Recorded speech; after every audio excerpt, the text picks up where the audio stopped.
இந்தியாவுடைய பாதுகாப்புக்காக வீர தீர செயல்களில் ஈடுபட்டு தன்னலமற்ற தியாகங்களை செஞ்ச வீரர்களை கௌரவிக்கிற விதமாக அவங்களுக்கு கேலண்ட்ரி அவார்ட்ஸ் கொடுக்கப்படுது. இந்த கேலண்ட்ரி அவார்ட்ஸை ஒரு வீரர் ஒரு தடவை வாங்குறதே ரொம்ப பெரிய விஷயம். கேலண்ட்ரி அவார்ட்ஸை ஒரு வீரர் 2 தடவை வாங்குறது ரொம்பவே அரிதான விஷயம். கேலண்ட்ரி அவார்டை ஒரு வீரர் 3 தடவை வாங்குறது அரிதிலும் அரிதான ஒரு நிகழ்வு. இந்திய பாதுகாப்பு படைகளை சேர்ந்த ஒரு சில லெஜண்ட்ஸ் மட்டும்தான் 3 கேலண்ட்ரி அவார்ட்ஸை வாங்கி சாதனை படைச்சிருக்காங்க. 3 தடவை கேலண்ட்ரி அவார்ட்ஸை வாங்கி சாதனை படைத்த லெஜெண்டரி சோல்ஜர்ஸோட இந்த எலீட் குரூப்பில் தமிழ்நாட்டை சேர்ந்த ஒரு வீரரும் இடம் பிடிச்சிருக்காரு. ஒரு வாயுசேனா மெடல், 2 மகாவீர் சக்ரான்னு மொத்தம் 3 கேலண்ட்ரி மெடல்ஸை வாங்கி குவிச்ச தமிழ்நாட்டை சேர்ந்த legendary Indian Air Force pilot wing commander Padmanabha Gautam அவர்களை பற்றி தான் நாம் இந்த வீடியோவில் பார்க்க போகிறோம். Wing commander Padmanabha Gautam 23 July 1933 அன்னைக்கு சென்னையில் பிறந்தார். கௌதம் அவர்களுடைய அப்பா ஒரு ப்ரொஃபஸர், அம்மா ஒரு டீச்சர். கௌதம் அவர்களுடைய அப்பா நீலகண்ட பத்மநாபன் மத்திய பிரதேஷ் மாநிலத்துடைய இந்தோர் நகரத்தில் உள்ள ஒரு காலேஜில் ப்ரொஃபஸராக வேலை பார்த்தாரு. அதனால் ரொம்ப சின்ன வயசுலேயே கௌதம் அவர்களுடைய குடும்பம் இண்டோருக்கு ஷிஃப்ட் ஆகிட்டாங்க. ரொம்ப சின்ன வயசுலேருந்தே ஏர்ஃபோர்ஸில் சேர்ந்து நாட்டுக்காக சேவை செய்யணுங்கிற எண்ணம் கௌதம் அவர்களுக்கு இருந்துச்சு. அதனால் ஸ்கூல் படிப்பையும் இன்டர்மீடியட்டையும் ஃபர்ஸ்ட் கிளாஸில் பாஸ் பண்ணினதுக்கு அப்புறம் இந்தியன் ஏர்ஃபோர்ஸில் சேரணுங்கிற அவருடைய ஆசையை அவருடைய பேரண்ட்ஸ் கிட்ட சொல்கிறாரு. கௌதம் அவர்களுடைய இந்த ஆசையை கேட்டதும் அவங்க மகனை நினச்சி பெருமைப்படுறாங்க அவருடைய பேரண்ட்ஸ். சந்தோஷமாக அவரை நாட்டுக்கு சேவை செய்ய அனுப்பி வைக்கிறாங்க. இன்னும் சொல்லப்போனால் கௌதம் அவர்களுடைய பேரண்ட்ஸ் நாட்டுக்கு மிகப்பெரிய ஒரு சேவையை செஞ்சுருக்காங்க. அது எப்படின்னா, கௌதம், அசோக், அஜித்னு அவங்களுடைய 3 மகன்களையும் இந்தியன் ஏர்ஃபோர்ஸில் சேர்ந்து நாட்டுக்கு சேவை செய்ய அனுப்பிச்சி வச்சாங்க கௌதம் அவர்களுடைய பேரண்ட்ஸ். ஏர்ஃபோர்ஸில் சேர்றதுடைய முதல் படியாக 1949 வருஷம் ஜாயிண்ட் சர்வீஸ் விங்குடைய 3rd கோர்ஸில் இணைஞ்சார் கௌதம். ஜாயிண்ட் சர்வீஸ் விங் அப்படிங்கிறது வேறு எதுவும் இல்லை, இப்போ இருக்கிற நேஷனல் டிஃபென்ஸ் அகாடமியோட முன்னோடி அமைப்பு தான் இந்த ஜாயிண்ட் சர்வீஸ் விங். 1952 ஏர்ஃபோர்ஸ் கேடட்டாக என்டிஏலேருந்து பாஸ் அவுட் ஆகிற கௌதம் ஹைதராபாத் பேகம்பேட்டில் இருக்கிற ஏர்ஃபோர்ஸ் ட்ரைனிங் காலேஜில் 60th பைலட் கோர்ஸில் இணைகிறாரு. பைலட் கோர்ஸை சக்ஸஸ்ஃபுல்லாக கம்ப்ளீட் பண்ணதுக்கப்புறம் ஏப்ரல் 1, 1953 அன்னைக்கு இந்தியன் ஏர்ஃபோர்ஸில் பைலட் ஆஃபீஸராக கமிஷன் ஆனார் கௌதம். கௌதம் அவர்கள் ஃபஸ்ட்டு போஸ்ட் ஆனது ஸ்பிட்ஃபயர் விமானங்களை ஆப்ரேட் பண்ணின நம்பர் 2 ஸ்குவாட்ரனில். 1954 பைலட் ஆஃபீஸர்லேருந்து ஃப்ளையிங் ஆஃபீஸர் ரேங்க்குக்கு ப்ரமோட் ஆனார். இதுக்கப்புறம் இன்னும் சில ஸ்குவாட்ரன்ஸில் சர்வ் பண்ணின கௌதம் அவர்கள் 1956 ஃப்ளையிங் இன்ஸ்ட்ரக்டர் ஸ்கூலுக்கு செலக்ட் ஆகிறாரு. ஃப்ளையிங் இன்ஸ்ட்ரக்டர் கோர்ஸை சக்ஸஸ்ஃபுல்லாக கம்ப்ளீட் பண்ணினதுக்கு அப்புறம் 1957-58 ஜோத்பூரில் இருக்கிற ஏர்ஃபோர்ஸ் ஃப்ளையிங் காலேஜில் இன்ஸ்ட்ரக்டராக சர்வ் பண்ணினார் கௌதம். இதுக்கப்புறம் 1958 ஃப்ளைட் லெஃப்டினன்ட் ரேங்க்குக்கு ப்ரமோட் ஆனார் கௌதம். இந்த காலகட்டத்தில் தான் கௌதம் அவர்களுக்கு ஆக்ராவில் இருக்கிற ஜெட் பாம்பர் கன்வர்ஷன் யூனிட்லேருந்து கேன்பரா விமானங்களில் ட்ரெயின் பண்ண அழைப்பு வருது.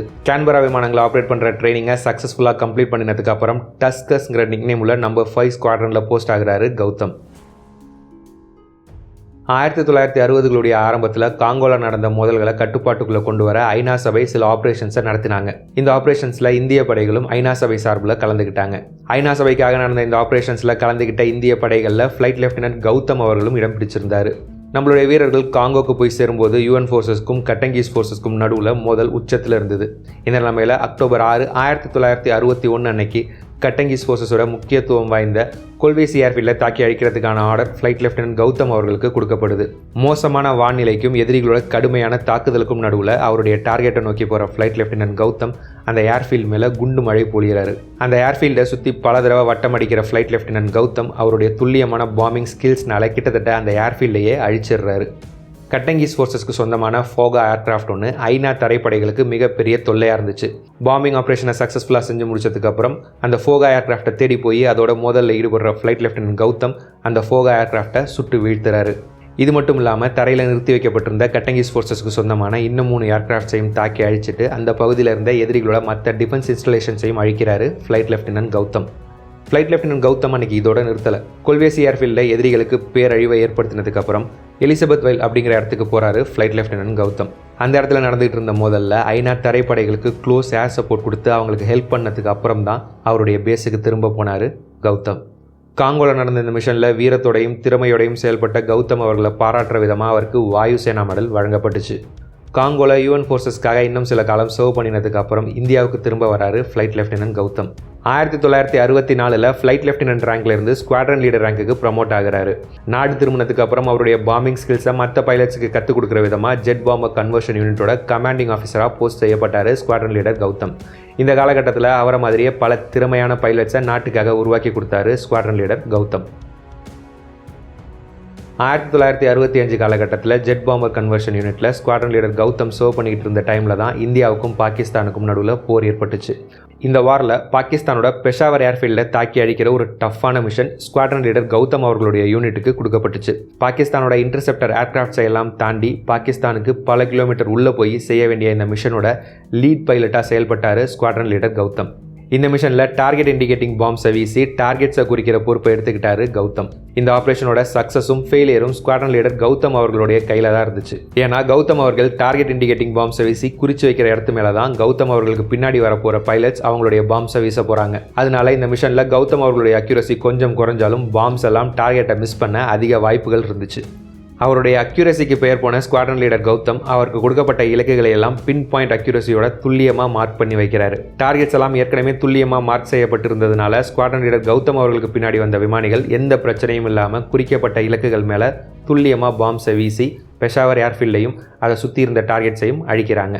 இந்த மிஷனை எல்லாம் சக்ஸஸ்ஃபுல்லாக முடிச்சுட்டு நாடு திரும்பும்போது பாகிஸ்தான் ஏர்ஃபோர்ஸுடைய சேவர் விமானங்கள் ஸ்குவாட்ரன் லீடர் கௌதம் அவர்களுடைய டீமை தாக்க முயற்சி பண்ணுறாங்க. ஆனால் பாகிஸ்தான் ஏர்ஃபோர்ஸுடைய விமானங்களை எல்லாம் சக்ஸஸ்ஃபுல்லாக எவேட் பண்ணிவிட்டு சேஃபாக நாடு திரும்புகிறாங்க நம்மளுடைய விமானிகள். 1965 போரில் எதிரிகளோட கடுமையான ஏர் டிஃபென்ஸுக்கு நடுவில் பெஷாவர் ஏர்ஃபீல்டு அட்டாக் உட்பட எதிரி எல்லைக்குள்ளே போய் 6 மிஷன்ஸை சக்ஸஸ்ஃபுல்லாக செஞ்சு முடித்தார் ஸ்குவாட்ரன் லீடர் கௌதம்.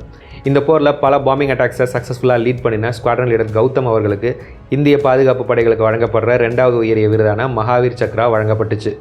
போர் முடிஞ்சதுக்கப்புறம் மறுபடியும் ஜெட் பாம்பர் கன்வர்ஷன் யூனிட்டுக்கு திரும்ப போய் கமாண்டிங் ஆஃபீஸராக அவருடைய வேலையை தொடர்றாரு கௌதம். ஜெட் பாம்பர் கன்வர்ஷன் யூனிட்டில் கமாண்டிங் ஆஃபீஸராக அவருடைய டென்யூரை கம்ப்ளீட் பண்ணினதுக்கு அப்புறம் ஸ்குவாட்ரன் லீடர் கௌதம் ஈராக் விமானிகளுக்கு பயிற்சி கொடுக்க ஈராக்குக்கு போன இந்தியன் ட்ரைனிங் டீமில் போஸ்ட் ஆனார். ஈராக்கில் அந்த நாட்டு விமானிகளுக்கு MiG-15 மற்றும் MiG-17 விமானங்களை இயக்க பயிற்சி கொடுத்தாரு. அப்படி ஈராக்கி பைலட்ஸை ட்ரெயின் பண்ணும்போது ஒரு தடவை விமானத்தில் கோளாறு ஏற்படுது. விமானத்தில் ஏற்பட்டிருக்கிற பிரச்சனையை பார்த்து எந்த பதட்டமும் அடையாமல் அவருடைய திறமையினாலையும் அவருடைய ப்ரெசன்ஸ் ஆஃப் மைண்ட்னாலையும் அந்த விமானத்தை ரன்வேல சேஃபாக ஃபோர்ஸ் லேண்ட் பண்ணி அவரோட உயிரை மட்டும் இல்லாமல் அந்த விமானத்தில் இருந்த ட்ரெயினி பைலட்ஸையும் காப்பாற்றுறாரு ஸ்குவாட்ரன் லீடர் கௌதம். அவருடைய இந்த செயலுக்காக ஈராக் அரசாங்கமும் இந்தியன் ஏர்ஃபோர்ஸும் அவரை பெரிய அளவுக்கு பாராட்டினாங்க. 1969 ஈராக் போஸ்டிங்கை கம்ப்ளீட் பண்ணிட்டு நாடு திரும்புகிற கௌதம் 1971 விங் கமாண்டர் ரேங்க்குக்கு ப்ரமோட் ஆகிறாரு.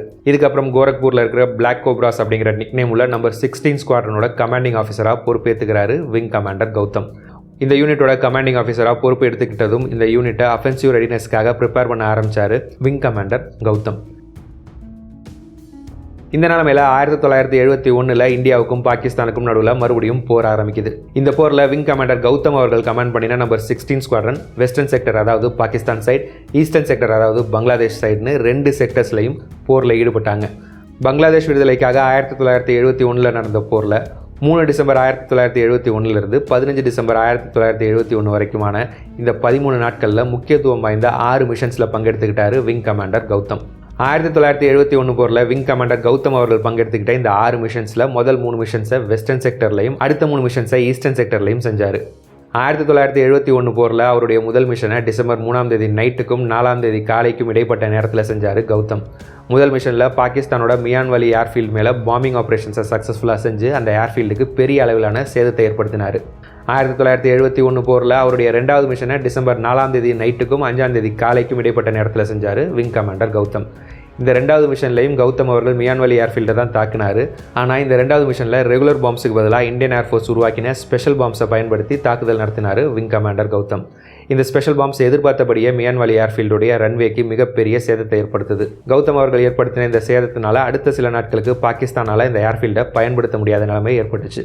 இந்த போரில் அவருடைய 3வது மிஷனில் ராய்வின் ரயில் மார்ஷலிங் யார்ட் மேலே ராக்கெட் தாக்குதல் நடத்தி அந்த இடத்துக்கு மிகப்பெரிய சேதத்தை ஏற்படுத்துகிறாரு விங் கமாண்டர் கௌதம். ராய்வின் ரயில் மார்ஷலிங் யார்டை தாக்கினதுக்கு அப்புறம் அவருடைய அடுத்த 3 மிஷன்ஸையும் ஈஸ்டர்ன் செக்டரில் செஞ்சார் விங் கமாண்டர் கௌதம். 11 டிசம்பர் 1971 அன்னைக்கு அவருடைய 4வது மிஷனில் தனி விமானமாக போய் டாக்காக்கு பக்கத்தில் உள்ள சீதாலக்கா ஆற்றங்கரையில் இருந்த பாகிஸ்தான் ஆர்மி கான்சன்ட்ரேஷனை தாக்கி அழிக்கிறாரு விங் கமாண்டர் கௌதம். 13ஆம் தேதி அவருடைய 5வது மிஷனில் ஈடுபட்ட கௌதம் தேஸ்காவில் இருக்கிற மிலிட்ரி கம் சிவில் ஏர்பேஸை தாக்கி அழிக்கிறார். 15ஆம் தேதி இந்த போரில் அவருடைய 6வது மற்றும் கடைசி மிஷனில் ஈடுபட்ட கௌதம் தாக்காவோட குர்மிடோலா ஏர்ஃபீல்டை தாக்கி அழிக்கிறார். 1971 போரில் விங் கமாண்டர் கௌதம் அவர்கள் ஈடுபட்ட இந்த 6 மிஷன்ஸும் ரொம்பவே ஆபத்தானது. இந்த எல்லா மிஷன்ஸ்லையும் எதிரிகளோட கடுமையான ஆன்டி ஏர்கிராஃப்ட் கன்ஸோடைய தாக்குதலையும் எதிரிகளுடைய இன்டர்செப்டர் விமானங்களுடைய தாக்குதலையும் முறியடிச்சு தான் இந்த மிஷன்ஸை எல்லாம் சக்ஸஸ்ஃபுல்லாக செஞ்சு முடிச்சாரு விங் கமாண்டர் கௌதம். 1971 போரில் 6 சக்ஸஸ்ஃபுல்லான மிஷன்ஸை செஞ்சு முடிச்சதுக்காக விங் கமாண்டர் கௌதம் அவர்களுக்கு பார் 2 மகாவீர் சக்ரா, அதாவது மகாவீர் சக்ரா 2வது தடவையாக வழங்கப்படுது. இது மூலமாக மகாவீர் சக்ராவை 2 தடவை வாங்கின 2வது விமானப்படை வீரர் அப்படிங்கிற பெருமை விங் கமாண்டர் கௌதம் அவர்களுக்கு கிடைச்சிது. 1971 போர் முடிஞ்சு சில நாட்கள் கழிச்சு, அதாவது 1972 ஆரம்பத்தில் பூனே ஏர்ஃபோர்ஸ் ஸ்டேஷனோட ஆஃபீஸர் இன்சார்ஜ் ஃப்ளையிங்காக போஸ்ட் ஆகியிருந்தார் விங் கமாண்டர் கௌதம். இந்த காலகட்டத்தில் தான் கேன்பெரா விமானத்திலிருந்து MiG-21 விமானத்துக்கு டிரான்சிஷன் ஆக ஆரம்பிச்சிருந்தார் கௌதம். நவம்பர் 25, 1972 அன்னைக்கு காலையில் வழக்கம் போல் பூனே ஏர்ஃபோர்ஸ் ஸ்டேஷனில் இருந்து அவருடைய MiG-21 FL விமானத்தை ட்ரைனிங் சார்ட்டிக்காக எடுத்துக்கிட்டு கிளம்புறாரு கௌதம். விமானம் டேக் ஆஃப் ஆகி கொஞ்ச நேரத்தில் விமானத்துடைய இன்ஜின் ஃபெயிலியர் ஆகுது. அந்த விமானத்தை எப்படியாவதும் பேஸுக்கு திரும்ப கொண்டு வர முயற்சி பண்ணுறாரு கௌதம். ஆனால் விமானம் ரொம்ப வேகமாக தரையை நோக்கி போகிறத பார்க்குற கௌதம் விமானத்திலிருந்து எஜெக்ட் ஆக முடிவு பண்ணுறாரு. எஜெக்ட் பட்டனை ப்ரெஸ் பண்ணுறதுக்கு முன்னாடி விமானம் எந்த டைரெக்ஷனில் பயணிச்சிட்டு இருக்குன்னு பார்க்குறாரு கௌதம்.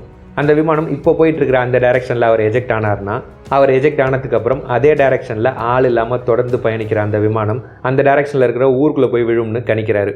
ஊருக்குள்ளே இந்த விமானம் போய் விழுந்துச்சுன்னா உயிர் சேதமும் பொருட்சேதமும் ஏற்பட அதிக வாய்ப்பு இருக்குது. அதனால் விமானத்திலிருந்து எஜெக்ட் ஆகிற ஐடியாவை கைவிட்டுட்டு வேகமாக தரையை நோக்கி விழுந்துகிட்டு இருக்கிற அந்த விமானத்தில் இருந்தபடி அதோடைய டைரக்ஷனை மாற்றுறாரு விங் கமாண்டர் கௌதம்.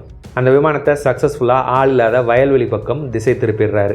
ஆனால் அதுக்குள்ளே அந்த விமானம் கிட்டத்தட்ட தரைக்கு பக்கத்தில் வந்துடுது. அதனால அந்த விமானத்தை வயல்வெளியில் கிராஷ் லேண்ட் பண்ண முடிவு பண்ணி கிட்டத்தட்ட சக்ஸஸ்ஃபுல்லாக கிராஷ் லேண்டும் பண்ணிடுறாரு கௌதம். ஆனால் கிராஷ் லேண்ட் ஆன அடுத்த செகண்ட் அந்த விமானம் பீஸாக உடஞ்சி தீப்பிடிச்சு எரிய ஆரம்பிக்குது. பல மிஷன்ஸில் பங்கெடுத்துக்கிட்டு அவருக்கோ அவருடைய விமானத்துக்கோ ஒரு கீறல் கூட விழாமல் பார்த்துக்கிட்ட எதிரிகளுக்கு சிம்ம சொப்பனமாக விளங்கின விங் கமாண்டர் பத்மநாப கௌதம் இந்த கிராஷில் நாட்டுக்காக அவரோட உயிரை தியாகம் பண்ணுறாரு. சென்னையில் பிறந்து எங்கேயோ ஆஃப்ரிக்காவில் இருக்கிற காங்கோவில் போய் பல சக்ஸஸ்ஃபுல்லான மிஷன்ஸை செஞ்சு நாட்டுக்கு பெருமை தேடி தந்த, இந்தியாவுக்காக 2 போர்களில் பங்கெடுத்துக்கிட்டு எதிரிகளோட இடத்துக்கே போய் எதிரிகளுக்கு பேரழிவை ஏற்படுத்தின, பொதுமக்களோட உயிரை காப்பாற்றுறதுக்காக தன்னோட உயிரை தியாகம் செஞ்ச இந்தியன் ஏர்ஃபோர்ஸுடைய legendary pilot wing commander Thiru Padmanabha Gautam MVC bar VM அவர்களை பற்றி இந்த வீடியோ மூலமாக தெரிஞ்சுக்கிட்டு இருப்பீங்கன்னு நம்புகிறேன். தமிழ்நாட்டை சேர்ந்த இன்னொரு legendary pilot wing commander Abhinandan Vardhaman அவர்களை பற்றி தெரிஞ்சுக்க என் கார்டில் இருக்கிற லிங்கை கிளிக் பண்ணி பாருங்கள். இந்த வீடியோவை இவ்வளோ நேரம் ஃபுல்லாக பார்த்ததுக்கு ரொம்ப நன்றி. இந்த வீடியோ உங்களுக்கு பிடிச்சிருந்தா இந்த வீடியோவை லைக் பண்ணுங்கள். வீடியோ பற்றின உங்களுடைய கருத்துக்களை கமெண்ட்ஸில் சொல்லுங்கள். இதே மாதிரி நிறைய வீடியோஸ் பார்க்க இந்த சேனலை சப்ஸ்கிரைப் பண்ணிக்கோங்க. இந்த சேனலை சப்போர்ட் பண்ணணும்னு நினச்சிங்கன்னா ஜாயின் பட்டனை ப்ரெஸ் பண்ணி சேனலில் மெம்பராக சேர்ந்து சப்போர்ட் பண்ணுங்கள். இந்த வீடியோவை இதோட முடிச்சுக்கிறேன். அடுத்த வீடியோவில் உங்களை பார்க்குறேன். தேங்க்யூ, பாய்.